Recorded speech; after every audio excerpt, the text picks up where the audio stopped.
leading the way, the first city in Mexico to start using body cameras for police, and the other factors making a difference in Tijuana's crime rate. Keystone cops. These people should not be allowed to investigate their own agency. The OIG is a joke. Someone from the Justice Department should have been conducting the investigation. Following up on the San Onofre shutdown, the key details left out of the investigation and the questions raised about oversight. And they were considered wonder drugs in the fight against germs. Now they need help. The critical research developing a strategy against predatory bacteria. KPBS Evening Edition starts now.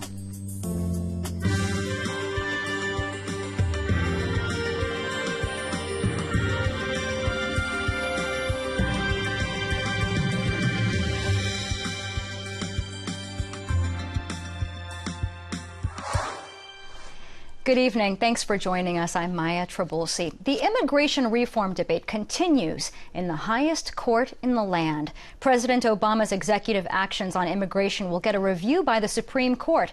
The justices announced today they will look at whether the president has the power to shield millions of immigrants from deportation and allow them to work without fear of being rounded up. This is the latest in a tug of war between the White House and some states. In June 2012, Obama announced an executive action that would allow some minors who met specific requirements to be able to remain in the country temporarily. In 2014, the president expanded the DACA program to include more immigrant kids and extended the offer to their parents. A coalition of 26 states, led by Texas, filed suit. And as of last February, the president's executive actions that expanded the DACA and included parents has been on hold. The Supreme Court is expected to hear arguments in the case this spring and will be decided by June. So far, more than 720,000 young immigrants have been allowed to stay and work in the U.S. under DACA. Latino leaders and human rights advocates are outraged by a recent series of deportation raids launched by the Obama administration. Deportation numbers have declined by almost 50% since 2012. In most cases, they involve convicted criminals. Officials hope the recent raids send a strong message of deterrence to Latin American families. The raids were set to avoid a repeat of the 2014 border crisis when tens of thousands of migrants saturated patrol stations along the Mexican border. And crime in Tijuana dropped to its lowest level in more than a decade last year, despite a rise in homicides tied to the drug trade. KPBS Fronteras reporter Jean Guerrero sat down with Tijuana's police chief to find out why. Alejandro Lares became Tijuana's police chief in December of 2013. Since then, the city has seen a significant drop in petty crimes like car theft.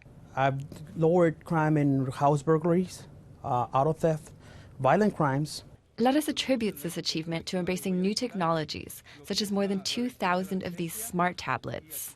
Every person that gets arrested by the police department is actually fingerprinted, picture taken, and we take their tattoos, their fingerprints, their faces, and we have a software that this information is uploaded.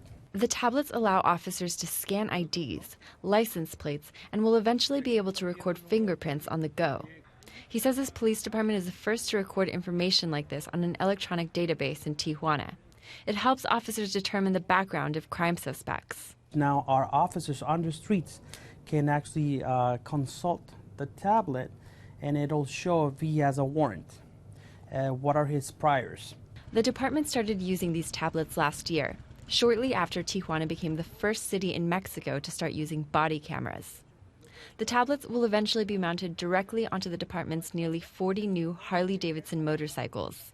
Officers will be able to input information about suspects vocally. I brought technology into a department, a police department, put it into practice, and showed to the people, to the community, to the politics that it works. And how it's proven, look at the crime rate stats. Less than 40,000 crimes were reported through November of last year, the lowest level in more than a decade. That's despite an increase in homicides tied to the drug trade. Lara says that in general, people feel safer walking around the streets of Tijuana. That includes tourists. He says citizen complaints against officers have also dropped. This is the stats that we used to have. These are my numbers right now. Lares will be in office until December of this year. He says he hopes the new police chief will continue adopting new technologies to improve safety in Tijuana. Jean Guerrero, KPBS News.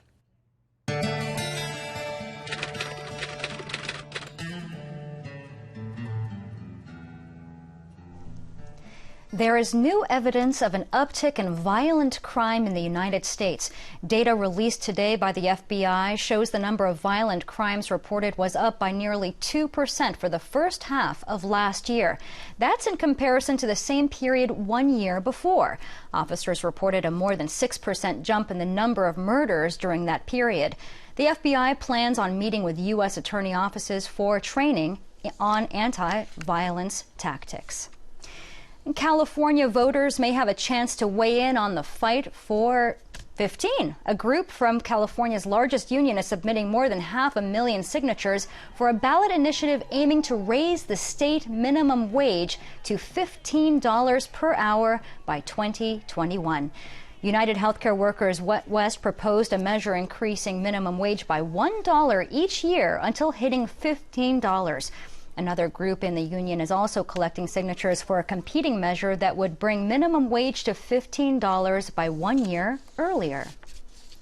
An effort to limit public pensions in California will not make it to the ballot. Former San Diego Councilman Carl DeMaio and former San Jose Mayor Chuck Reed were behind the push to send a statewide pension overhaul to voters in November.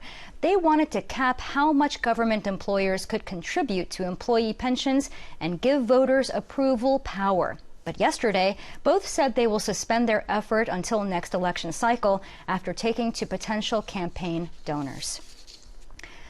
How does this sound? Los Angeles Chargers? How about LA Chargers? Those exact terms are now in the process of being trademarked by the Chargers Football Company. The application was filed last Thursday, 2 days after NFL owners gave the Chargers a 1-year window to enter into an agreement with the Rams to share a future stadium in Inglewood. Representatives of the Chargers and Rams met yesterday, but the two sides agreed not to discuss their negotiations publicly. President Obama signed a federal emergency declaration today to help Flint, Michigan's water crisis. Associated Press reporter Sandy Kozel has more on what's being done to get clean water to Flint residents. Members of Michigan's National Guard are now in Flint, helping give out drinking water. So we are checking IDs to make sure people are from Flint. Residents are waiting in long lines. We had 6 guys at this station total yesterday. We worked 12 hours. Some of them stayed out in the bitter cold all day. Some people are also getting kits so officials can test their water. In approximately 2 weeks, they will receive something in the mail. If they fill out the yellow paper that's with their water testing kit. We haven't had our water tested, so I'm concerned. We have 5 kids. The problems with Flint's water started in 2014 when Flint switched drinking water systems and wound up with lead-contaminated water. The city switched back, but officials are still concerned that more lead could come from old pipes. It should have never got to this point. We're surrounded by the Great Lakes, the world's greatest freshwater supply. We shouldn't be going through this here in Flint, Michigan. Lead can cause learning disabilities and behavior problems in children and kidney problems in adults. Sandy Kozel, The Associated Press. A huge natural gas leak in Los Angeles County that has been leaking for 12 weeks will be stopped ahead of schedule. SoCalGas says it expects to stop the leak by the end of February or sooner.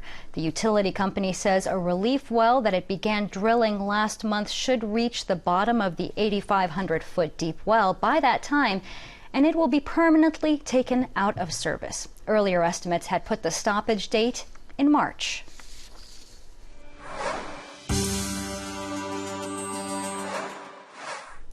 The tale of the shutdown and the mess that follows San Onofre. The plant's new equipment failed after only 11 months. We look at how state regulators barely held Southern California Edison accountable for the plant's premature closure. In the second of a 2-part series, nuclear experts spoke with KPBS investigative reporter Amita Sharma. They talked about how federal regulators also made a mockery of oversight. Congress created the Nuclear Regulatory Commission in 1974 to oversee nuclear power plants and to protect people and the environment. In the case of San Onofre nuclear power plant's failure, it appears the NRC only scrutinized plant operator Southern California Edison around the edges. The agency cited Edison and its equipment manufacturer, Mitsubishi Heavy Industries, for design flaws that led to San Onofre's failure. But nuclear experts say the NRC ignored a crucial omission by Edison. Let's go back to 2006. By June of that year, Edison managers were on notice about a flaw in the design of their new steam generators meant for San Onofre. Steam too hot to handle for the generators was traveling through the equipment. A result could be tube wear. That's the very problem that caused the radioactive leak in 2012 once those steam generators were installed, ultimately forcing the plant's closure. But during a key meeting with the NRC in 2006, Edison never revealed the flaw they had discovered. UC Santa Cruz nuclear policy lecturer Daniel Hirsch says NRC rules equate omissions with lying. And frankly, in any ethical sense, there's no real difference. Edison acknowledged it didn't mention the problem, and the NRC, in its inspection of what happened at San Onofre, never mentioned that Edison left out crucial information about the equipment design during that 2006 meeting. This, even though the NRC had cited plenty of evidence in the form of letters, emails, meeting minutes, and internal memos that Edison knew of the equipment problems. The NRC did not respond to our request for comment. Again, Hirsch. Allowing a licensee to hide material from you that is really significant undermines the entire ability to have any safety regulation in the nation as a whole. That's not all. When the NRC's Office of Inspector General investigated how the agency handled its inquiry of San Onofre, it also failed to note that it never took Edison to task for the omission at the June 2006 meeting. The Inspector General should have come down like a ton of bricks on NRC for allowing presentations to be made to it that omit really key matters. Alliance for Nuclear Responsibility attorney John Giesman was more blunt. Keystone cops. These people should not be allowed to investigate their own agency. The OIG is a joke. Someone from the Justice Department should have been conducting the investigation. In fact, Senator Barbara Boxer did call on the Justice Department to conduct a criminal investigation of Edison in 2013. She said there was evidence of misrepresentation and safety lapses by the company. It's not clear if that investigation ever happened.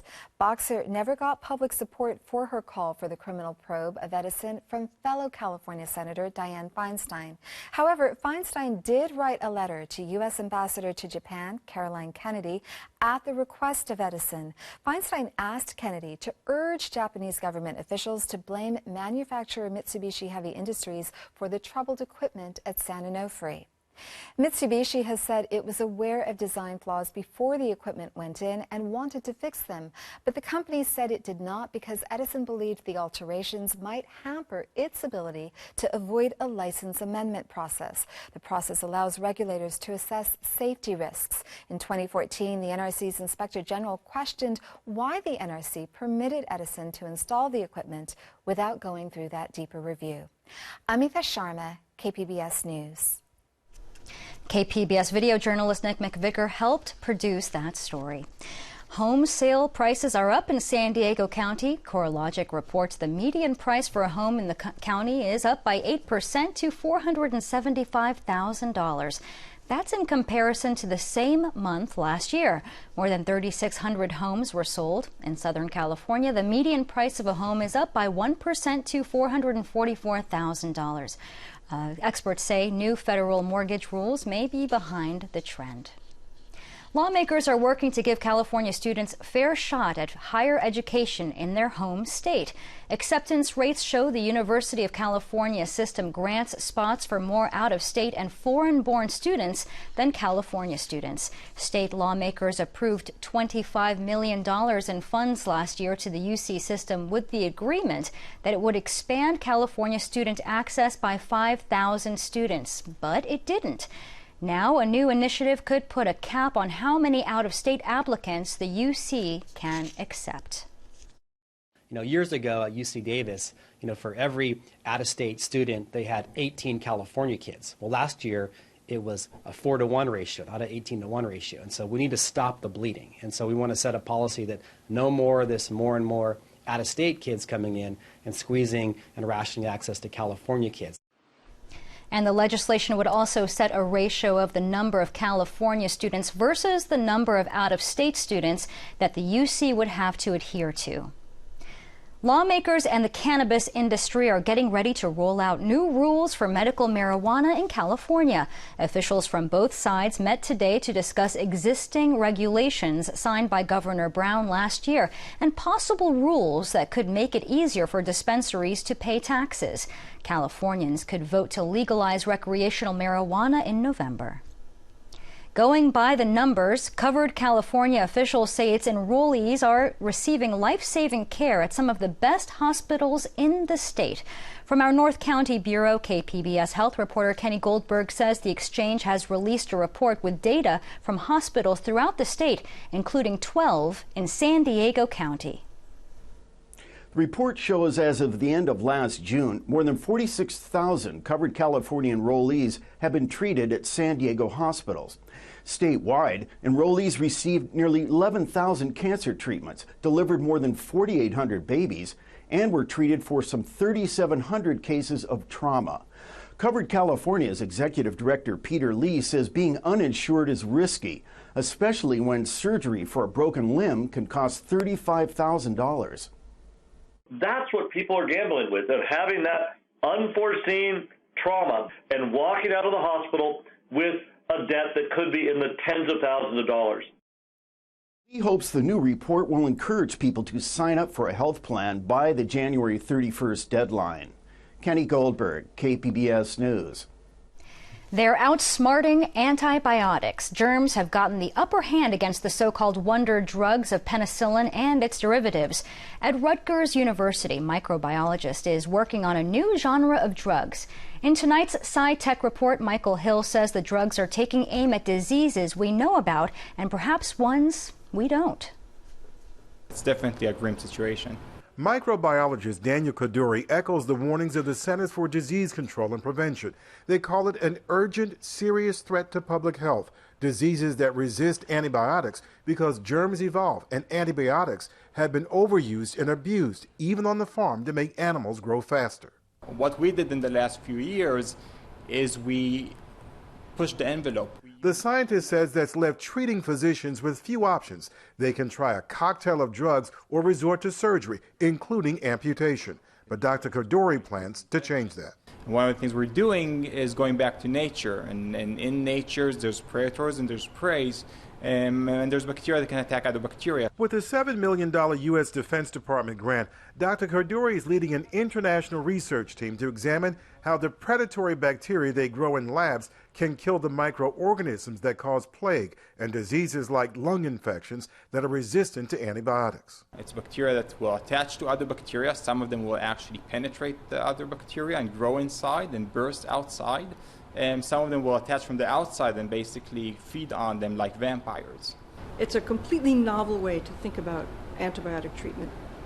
Infectious disease doctor Nancy Connell is part of the team and says, think of it this way. Some people use yogurt to treat infections because it has the natural bacteria Acidophilus.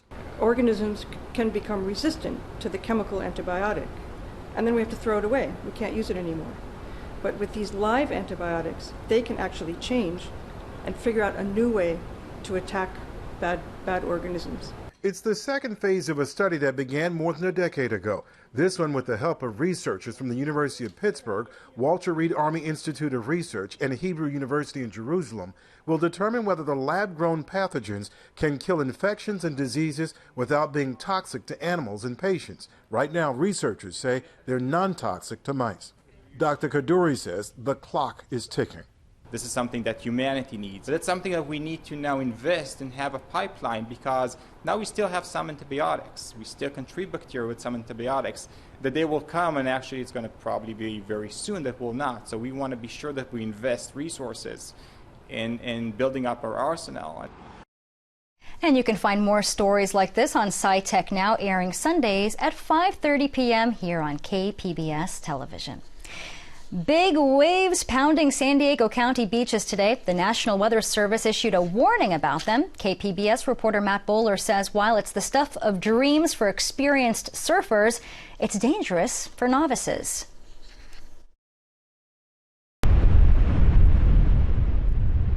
Sometimes nothing can stop a tourist who comes to San Diego wanting to surf, not even massive waves. Michael Rakiki's from Oklahoma. He's athletic, loves to rock climb, but he's only had a little ocean swimming experience. No, it's not something I've done more than once or twice in my life. But Rakiki isn't acting impulsively. He's hired a surfing instructor. He's not going out alone. It used to be if you wanted to learn to surf, your father or brother or neighbor would teach you, and you'd learn the hard way. The high surf warning doesn't scare Rakiki. I think it's going to take me a few tries to even stand up on my board. But, I'd like to ride some waves before the day's over. And he stood up on his first try.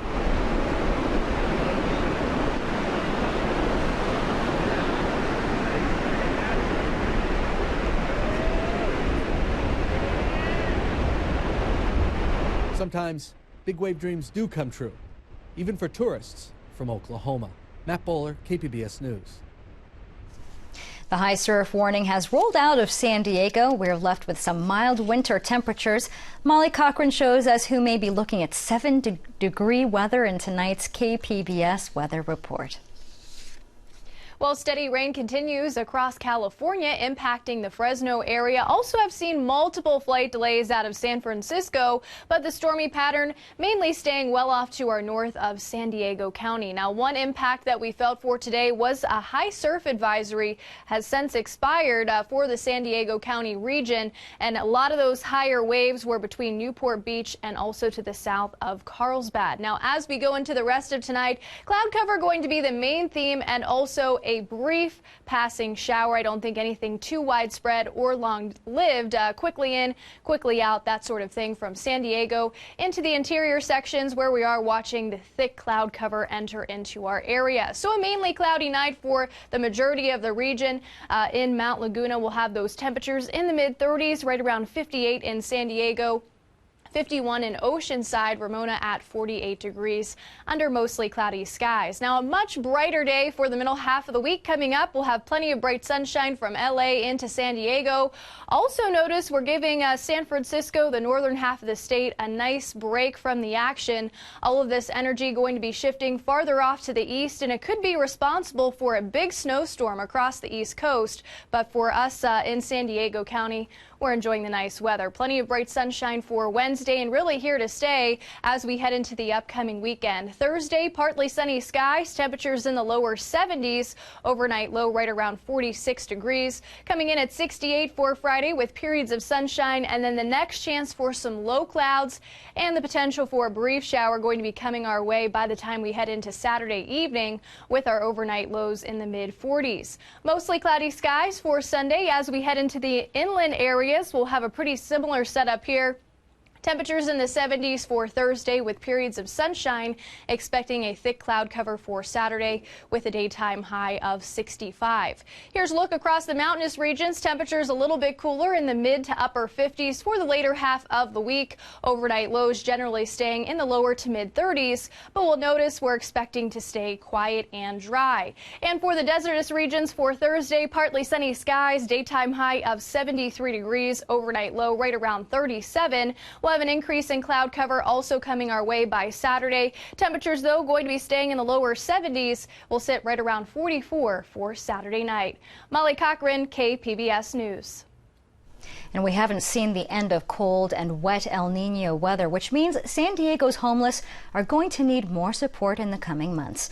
The San Diego City Council today kicked off a donation drive in hopes of collecting new and gently used items to help the homeless through the stormy weather. It's called Project Homeless Connect, and this is the 10th year crucial services such as flu shots, medical screenings, and haircuts are being provided, as well as much needed donations. San Diego City Council today issued a special appeal for items. This is really a one-stop shop, if there ever was one, for services for the homeless men and women, and children, unfortunately, as well. And so we ask San Diegans to help make this a success, like it has been every year, by donating whatever it is that you can to the drive. And if you are able to provide any help or assistance in any other way, please do so. Last year, the one-day resource fair was able to help over 1,100 San Diegans. Some of the items that are urgently needed include raincoats, umbrellas, gloves, backpacks, and shoes. Donations to Project Homeless Connect can be dropped off from 10 to 5 next Tuesday at the San Diego Community Concourse. The memory of a late, long-time Padre and beloved San Diegan will be kept alive at a sports bar under construction in East County. Tony Gwynn's Sports Pub is part of a casino under construction in Jamul. It will feature memorabilia from the Baseball Hall of Famer, including awards, uniforms, and personal mementos. The casino is scheduled to open later this year. And you can find tonight's stories on our website, kpbs.org/evening edition. Thank you for joining us. Have a great evening.